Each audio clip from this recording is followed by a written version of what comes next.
Le magazine L'Opinion, qui a été repris ensuite par plusieurs médias comme Valeurs Actuelles ou Spoutnik, a informé ses lecteurs le 2 août qu'Emmanuel Macron serait, paraît-il, très en colère contre Nicolas Sarkozy, alors que l'on pensait jusqu'ici que les deux hommes s'entendaient au contraire très bien, qu'ils se contactaient très régulièrement et Emmanuel Macron demandait les conseils de son prédécesseur. Et pourquoi donc cette colère ?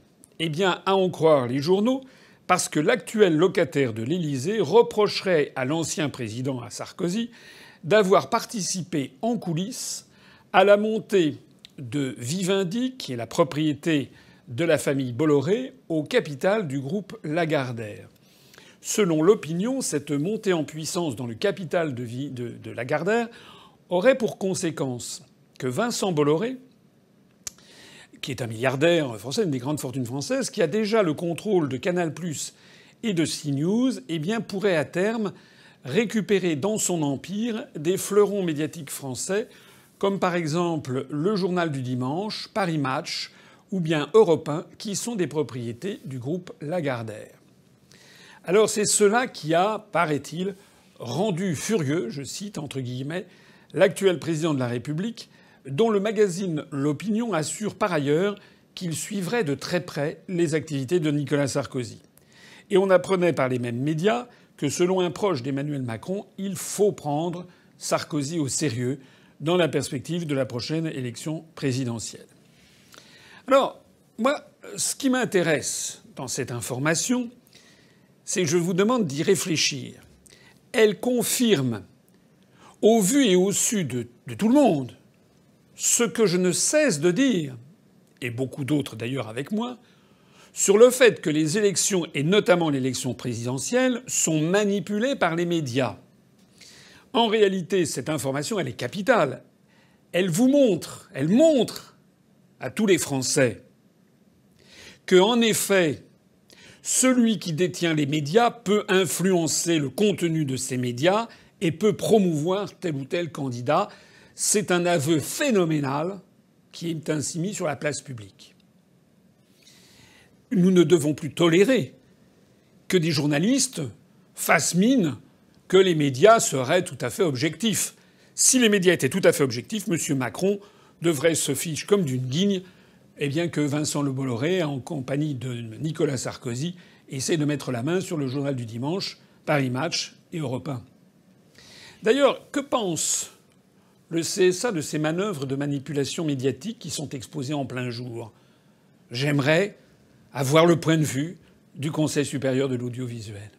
Nous devons faire très attention à ce qui se passe au niveau médiatique, mais surtout, vous devez bien comprendre et faire comprendre au plus grand nombre possible de Français autour de vous que certains ont décidé d'ores et déjà de manipuler l'élection présidentielle de 2022 en mettant la main sur les grands canaux de distribution médiatique, les grands canaux médiatiques, pour promouvoir le moment venu le candidat de leur choix, qui pourrait être Nicolas Sarkozy ou quelqu'un d'autre. Et je conclurai cette remarque par cette observation extraordinaire qu'avait faite un essayiste français, un observateur politique très connu du XIXe siècle, qui s'appelait Alexis de Tocqueville. Alexis de Tocqueville, qui était un représentant de l'aristocratie française, s'était rendu en Amérique. Il avait ensuite rédigé un livre qui s'appelle « De la démocratie en Amérique ». Et au cours de ce voyage, Tocqueville avait examiné ce qui se passait avec le système de l'élection. À l'époque, en France, depuis la Restauration, on avait créé des élections pour avoir notamment des députés. Sous la monarchie, sous Louis XVIII, Charles X, puis sous Louis-Philippe. Mais ces élections étaient au suffrage censitaire, comme on dit, c'est-à-dire que seuls les hommes pouvaient voter. Au-dessus de, je ne sais plus qu'est-ce que c'était à l'époque, ça devait être au-dessus de 35 ans, et des hommes de plus de 35 ans qui devaient payer, qui devaient avoir des revenus tout à fait significatifs. Donc en fait, c'était seulement les hommes mûrs et riches qui pouvaient voter. Et à l'époque, il y avait certains qui disaient il faudrait faire voter tout le monde, le suffrage universel, etc. Et donc Tocqueville va aux États-Unis et là, il voit le suffrage universel. Enfin, universel très relatif, puisque les femmes n'avaient pas le droit de vote. Et évidemment, les personnes de couleur n'avaient pas le droit de vote non plus. C'était seulement les blancs. Mais Tocqueville fait cette remarque extraordinaire dans son livre de la démocratie en Amérique. Quand il revient en France, il dit notamment aux aristocrates français qui le lisent, il dit « Moi, je n'ai pas peur du suffrage universel parce que les gens voteront comme on le leur dira. » Eh bien voilà, c'est exactement ce que nous apprend cette altercation qui vient d'avoir lieu, semble-t-il, entre Emmanuel Macron et Nicolas Sarkozy. C'est qu'on est encore dirigé en France par des gens qui pensent que les Français voteront comme on le leur dira, comme leur diront tous les grands médias de la presse audiovisuelle ou bien des grands magazines et des grands journaux. Alors, je vous prends à témoin. L'élection présidentielle, c'est dans un peu moins de 2 ans. Il faut d'ores et déjà que les Français s'arment d'un antidote, qu'ils comprennent que certains ont décidé de les manipuler comme ils ont été manipulés en 2017 d'une façon éhontée depuis 2 ans avant 2017 pour promouvoir Macron. Ce que craint Macron, c'est qu'en fait, les oligarques qui tiennent les grands médias aient décidé de se passer de ces services à partir de 2022 et d'avoir recours à un autre candidat. C'est ça la crainte de Macron.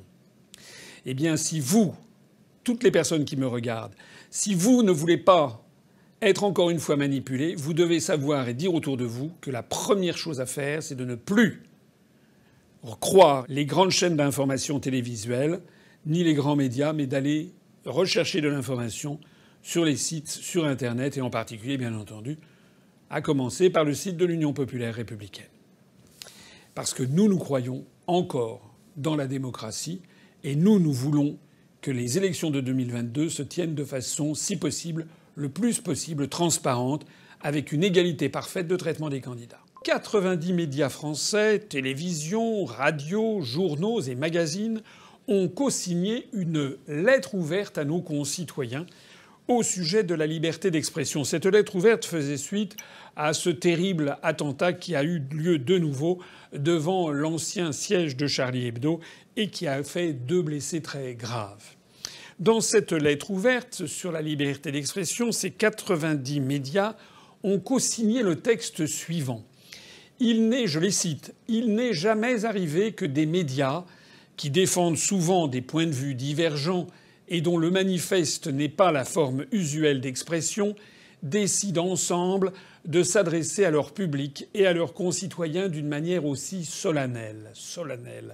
Si nous le faisons, poursuivent les 90 médias, c'est parce qu'il nous a paru crucial de vous alerter au sujet d'une des valeurs les plus fondamentales de notre démocratie, votre liberté d'expression. » Alors, il faut regarder cette lettre d'un petit peu plus près. Je sais, c'est le début. Il y a toute la suite, vous la trouverez sur Internet. Je vois cette lettre qui dit « Les médias défendent souvent des points de vue divergents. » Pardon ? Alors là, déjà, je ne suis pas d'accord, ou en tout cas, je vous demande votre avis. Tous les grands médias français, sur tous les grands sujets, sont toujours tous d'accord. Tous les grands médias français sont pour la construction européenne. Ça ne veut pas dire qu'ils ne donnent pas quelques miettes ici ou là à quelqu'un qui est contre. Mais leurs éditorialistes, leurs commentateurs, leurs journalistes phares, la tonalité générale de la ligne éditoriale, ils sont pour la construction européenne. Tous les grands médias français avaient d'ailleurs appelé à voter oui à la Constitution européenne en 2005 et oui au traité de Maastricht en 1992. Tous les grands médias français sont contre le Brexit. Trouvez-moi un grand journal, une grande radio, une grande télévision où l'on s'affirmerait pour le Brexit. Tous les grands médias français tournent Boris Johnson en ridicule. Tous les grands médias français affirment que la sortie du Royaume-Uni de l'Union européenne va être une catastrophe économique s'il n'y a pas d'accord. Côté américain, tous les grands médias français sont pour Joe Biden dans la course à la Maison-Blanche. Tous les médias français étaient pour Obama, qu'il présentait comme un président des États-Unis extraordinaire, d'intelligence, d'humanisme, de subtilité. Et tous les médias français tapent sur Donald Trump. Sauf que tous les médias français omettent de préciser que Donald Trump, lui, n'a déclenché aucune guerre, il a rapatrié les soldats de l'étranger, Il a au contraire essayé de faire progresser les processus de paix ici ou là, plus ou moins bien. Je suis pas là pour défendre Donald Trump, mais enfin le bilan est quand même meilleur que le bilan d'Obama qui, lui, pendant sa présidence, a fait plus de 4700 morts qu'il a décidé lui-même avec des drones. Les mêmes d'ailleurs grands médias qui présentent Vladimir Poutine comme un assassin parce qu'il aurait peut-être empoisonné Navalny, alors que l'histoire ne tient pas debout, ne disent pas un mot sur les 4700 morts d'Obama par les drones.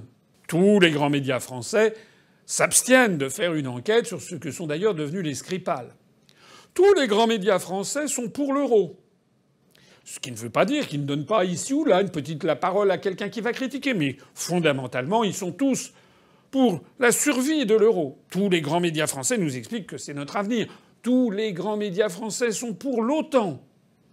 Tous les grands médias français sont en faveur du nouveau régime en Ukraine. Tous les grands médias français sont contre Loukachenko en Biélorussie. Tous les grands médias français étaient contre Saddam Hussein. Tous les grands médias français sont contre Bachar el-Assad en Syrie. Tous les grands médias français étaient pour Madame Aung San Suu Kyi lorsqu'elle était dans l'opposition en Birmanie.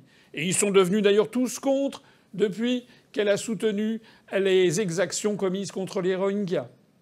Tous les grands médias français sont contre le président du Brésil, Bolsonaro. Tous les grands médias français sont contre le régime chinois.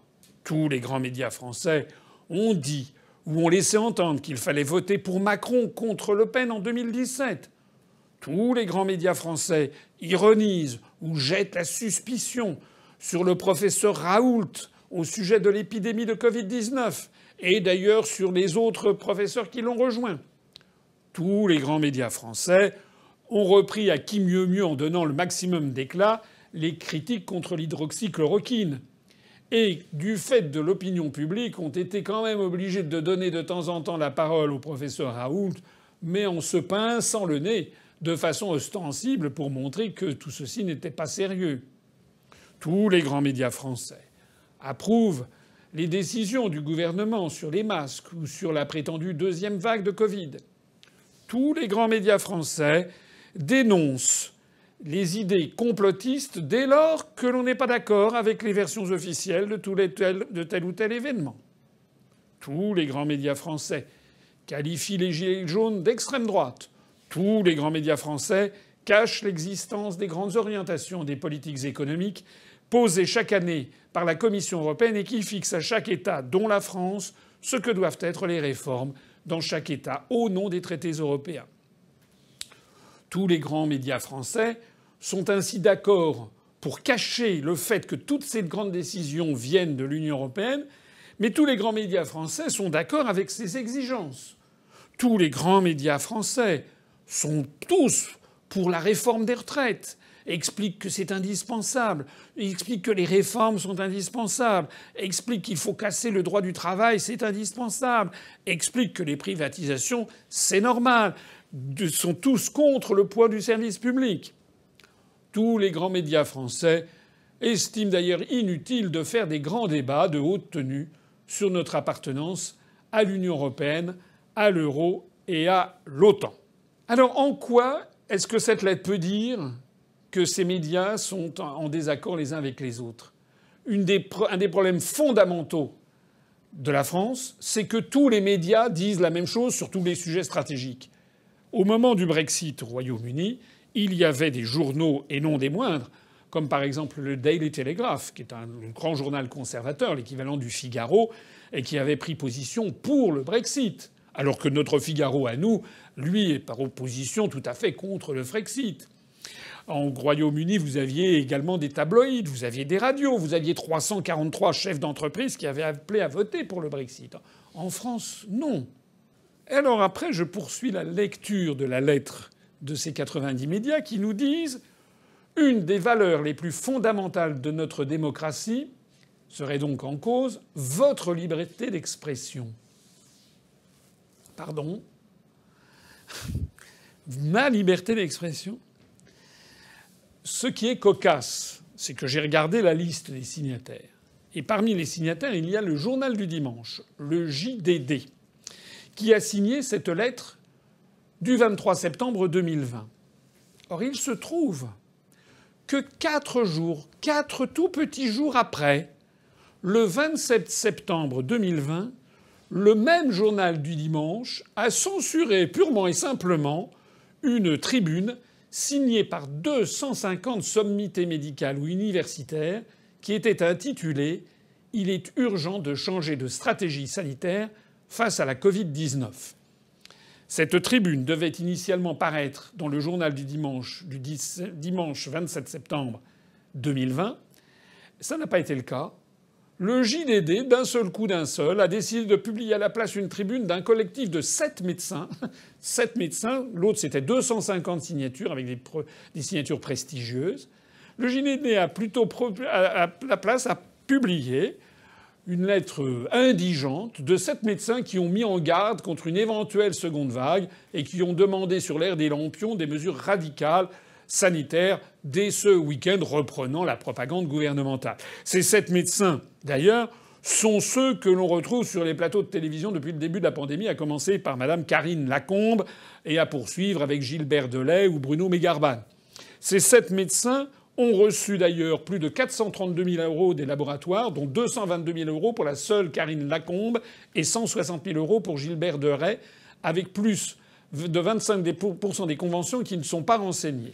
En d'autres termes, après avoir appelé l'attention du peuple français sur la menace qui pesait sur la liberté d'expression le 23 septembre, 4 jours après, le 27 septembre, le même journal, le journal du dimanche, censurait une tribune de 250 personnalités éminentes qui dénonçaient le discours anxiogène du gouvernement et l'annonce d'une hypothétique seconde vague, comme on nous le fait maintenant depuis 3 mois.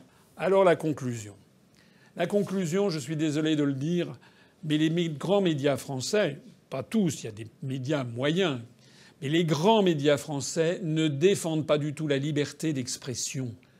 Ils ne donnent jamais un pourcentage égal à telle ou telle version d'un événement.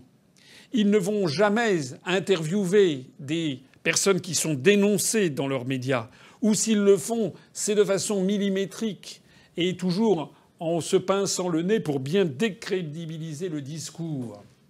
En fait, les grands médias français ne font parler que soit les partisans du système, les partisans du gouvernement, soit des opposants contrôlés, comme on dit, c'est-à-dire des opposants qui s'opposent à la marge, mais qui ne s'opposent pas aux questions fondamentales. Preuve en est que tous les grands médias français, je l'ai dit tout à l'heure et j'y reviens, estiment inutile de faire enfin des débats de haute tenue, pas des débats de 5 minutes avec des petites phrases entre deux portes. Non, je veux parler de débats approfondis où on laisse les personnalités s'exprimer, qu'elles ne sont pas sans arrêt coupées, et elles peuvent aborder pendant 1 heure, 1 heure et quart, 1 heure et demie un sujet de fond devant le peuple français, comme c'était le cas dans les années 80 du XXe siècle encore, avec par exemple l'émission L'heure de vérité de François-Henri de Virieu. Il n'y a jamais, je dis bien jamais eu, un débat de fond où je pourrais par exemple expliquer devant le peuple français pendant 1 heure et en débattant avec un opposant, avec un européiste patenté, j'exposerai devant les Français tous les arguments qui nous invitent à sortir de l'Union européenne, à nous invitent à sortir de l'euro et à nous invitent à sortir de l'OTAN. 1 heure, c'est trop demandé ? Oui, c'est trop demandé. Moi, d'ailleurs, lorsque j'étais candidat à l'élection présidentielle, je n'ai eu droit à chaque fois que quelques miettes qui étaient imposées par la loi. Et à l'automne 2017, un de mes collaborateurs a appelé M. Jean-Michel Apathy, qui sévissait à l'époque sur France Info, et a dit « Bon ben voilà, M. Asselineau a été candidat à l'élection présidentielle. Nous avons présenté des candidats dans 574 des 577 circonscriptions législatives. Nous avons fait à l'élection présidentielle près de 1%. On a fait plus que d'autres candidats qui sont arrivés après. Ça fait maintenant 5, 6, 7 mois. Est-ce que vous pourriez le réinviter, M. Asselineau ?» Et M. Apathy avait dit textuellement à notre collaborateur « Non, je n'inviterai pas Asselineau. Je ne l'inviterai pas jusqu'en 2022, encore s'il a ses parrainages en 2022, mais d'ici là, je ne l'inviterai pas. » Voilà comment ça marche. les médias français, tous les grands médias français jugent à l'évidence inutile d'inviter l'UPR à venir présenter son programme. Ça fait 13 ans et demi que ça dure. En revanche, ils peuvent inviter n'importe quel chien coiffé ou des personnes qui ne se sont jamais présentées aux élections pour nous parler en boucle de leurs idées politiques. Et on assiste à quoi en ce moment? On assiste au fait que tous les grands médias français ont commencé leur travail de lavage de cerveau du peuple français pour la présidentielle. Comment procèdent-ils? Ils font par avance la sélection de celles et de ceux qui peuvent devenir président de la République en 2022. Ils parlent en boucle de Macron, Édouard Philippe, Anne Hidalgo, un petit peu également Xavier Bertrand, un petit peu Mélenchon, et puis évidemment Madame Le Pen. On parle d'elle encore et toujours pour faire élire celui ou celle qui sera son adversaire au deuxième tour. Heureusement, de plus en plus de Français l'ont compris. Tous les grands médias français sont en train de nouveau de vous voler l'élection. Ça commence dès maintenant, de 2022. Ils sont en train d'organiser l'invisibilité de l'UPR et de ma personne. Ils n'en parlent jamais. Jamais. Pour que le grand peuple français qui regarde la télévision en finisse par oublier notre existence. Il n'y a pas que nous d'ailleurs. Il y a également d'autres partis dont on ne parle jamais et ceux dont on parle toujours. Et ceux dont on parle toujours, eh bien ce sont ceux qui sont les opposants contrôlés ou le candidat du système. Alors, j'invite maintenant les Français à ne plus se laisser duper par cette prétendue liberté d'expression de nos grands médias. Sinon, les mêmes causes produiront les mêmes effets. Les Français, formatés par les médias, finiront par élire Macron de nouveau, ou Édouard Philippe, ou Anne Hidalgo, en croyant faire œuvre d'innovation. Et puis, ça sera en 2022, ils auront en fait voté pour les candidats présélectionnés par les médias, et ils découvriront dès l'automne 2022 ou dès le printemps 2023 qu'ils ont été une nouvelle fois roulés dans la farine et que la destruction de la France continue comme avant parce qu'ils auront encore une fois voté pour un candidat qui reste dans l'Union européenne, dans l'euro et dans l'OTAN. Est-ce que c'est cela que vous voulez? Est-ce que vous voulez encore avoir cette même terrible déception et ce sentiment d'une France qui est en train de s'effondrer à l'automne 2023? Si vous ne le voulez pas, arrêtez de regarder la télévision, arrêtez de suivre les grands médias et venez sur les sites alternatifs sur Internet et en particulier sur le site de l'Union populaire républicaine. Vive la France!